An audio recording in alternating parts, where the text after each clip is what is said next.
Hello students, good morning. In the previous video, I have explained all the rules of synthesis. I have told you, I have explained what is synthesis, what is finite verb, what is non-finite verb, and all the rules are present participle.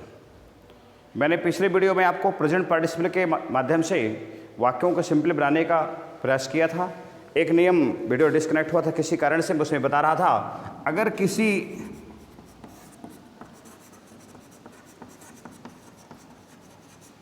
वाक्य में participle का संबंध, अगर किसी वाक्य में participle का संबंध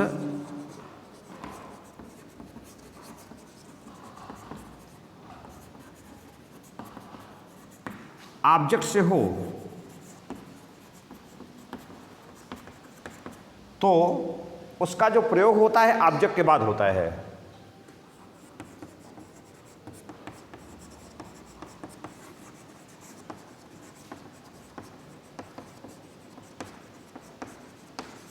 जैसे उसका प्रयोग ऑब्जेक्ट के बाद होता है, जैसे आई सा ए blind man, he was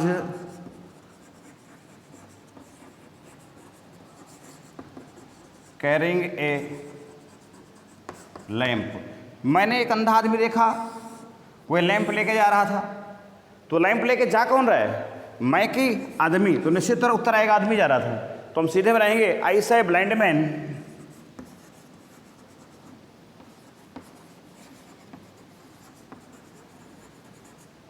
carrying a lamp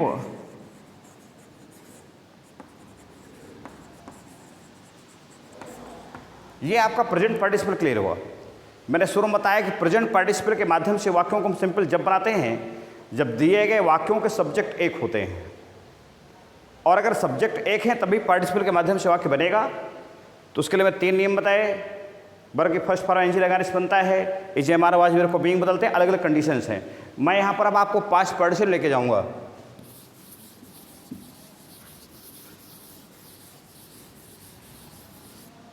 past participle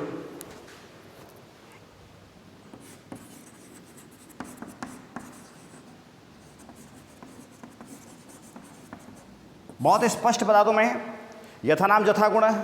आप में से कोई भी क्रिया किसी पुस्तक पे याद कर रहा होगा तो उस पर लिखा होगा past participle form of a verb. तो past participle form of verb होती है वर्ब की थर्ड फॉर्म। ये किसी भी क्रिया की थर्ड फॉर्म होता है।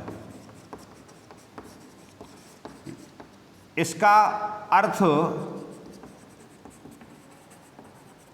हुआ, हुई आदि निकलता है।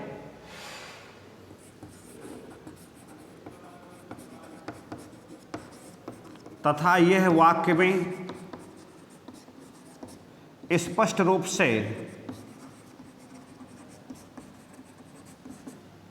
एडजेक्टिव का काम करता है।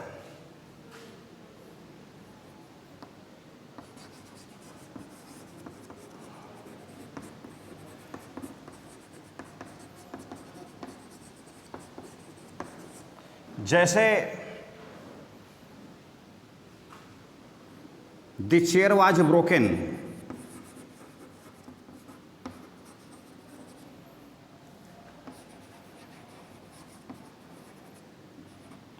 It was put aside,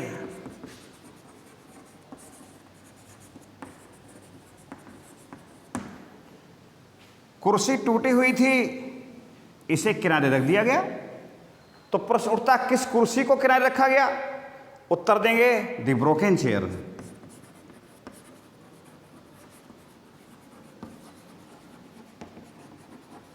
was put aside.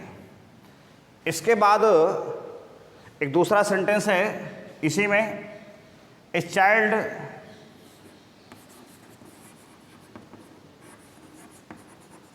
was burnt, he did the fire,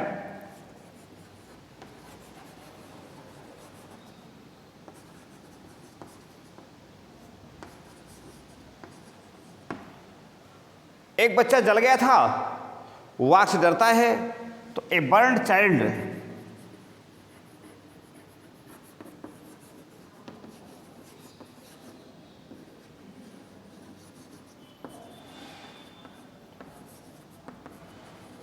एक जला हुआ बच्चा आग से डरता है।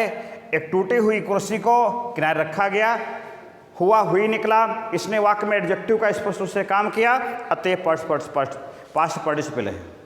इसके बाद मैं आपको लेके जाऊंगा परफेक्ट पार्टिसिपल में।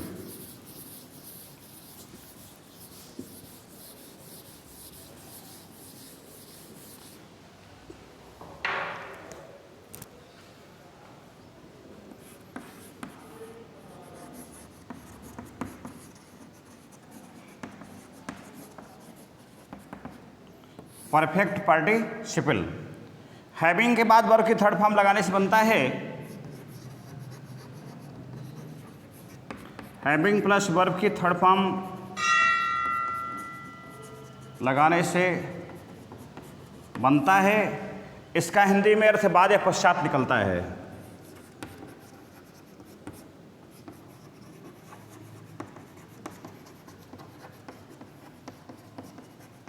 बाद या पश्चात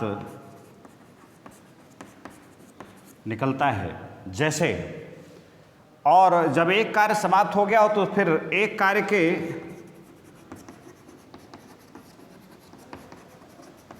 समाप्त होने के बाद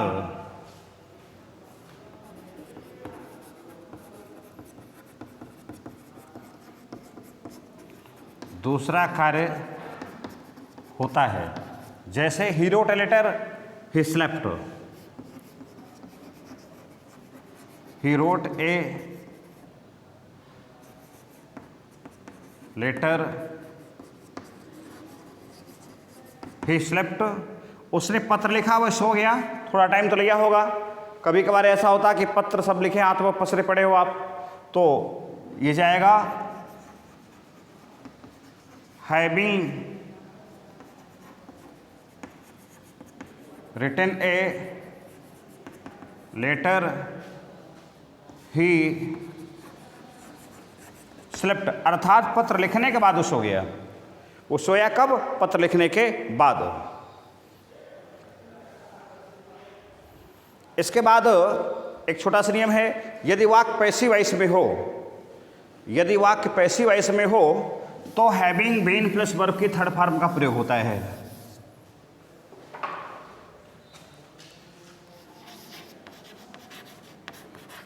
यदि वाक्य पैसिव वॉइस में हो तो हैविंग बीन प्लस वर्ब की थर्ड फॉर्म का प्रयोग होता है। जैसे एग्जाम्पल आएगा, he was punished by his teacher, he felt sorry.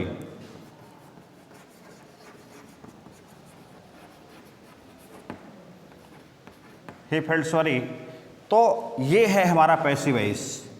Having been punished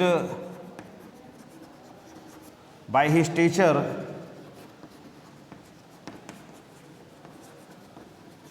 he felt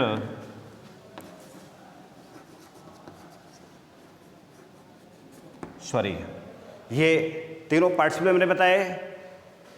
he having been punished by his teacher, he felt sorry, अर्थात अपने अध्यापक के द्वारा दंड पाने के बाद उसने सॉरी महसूस किया। ये तीनों पार्टिसिपल मैंने समाप्त किए।